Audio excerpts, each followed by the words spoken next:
పవన్ కళ్యాణ్ గారు జనసేన పార్టీ పెట్టారు, మేమందరం జై జనసేన అంటే ఓకే బాగానే ఉంటది.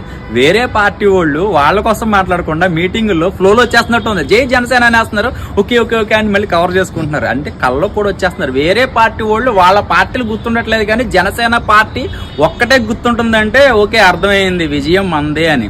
విజయం మందే, గుర్తు పెట్టుకోండి బాగా. ఒకటే చెప్తున్నా, మన నామినేషన్కి 10 మంది నామినీ సంతకాలు కావాలంటే 70,000 మంది జన సైనికులు వచ్చారు. అంటే మహిళలు ఎంతమంది ఉన్నారు?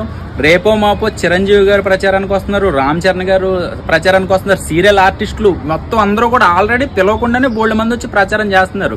ఒక్కటే మొత్తుకుంటున్నారు పవన్ కళ్యాణ్ గారు, మీరు గుడ్డలు ఇలా చింపుకొని చొక్కాలు తిప్పుకుంటా మీరు అరవడం కాదు, రేపొద్దున ఓటేసి నన్ను గెలిపించండి అర్థించుకుంటున్నారు. ఒక్కసారి నన్ను ఎమ్మెల్యేగా గెలిపించండి, అసెంబ్లీకి పంపించండి అని ఒక్కసారి పంపిద్దాం బ్రో, ఒక్కసారైనా పంపిద్దాం. ఎవరు మనకి ఎన్ని బ్యాడ్ కామెంట్లు పెట్టినా, ఎవడేమనుకున్నా విజయం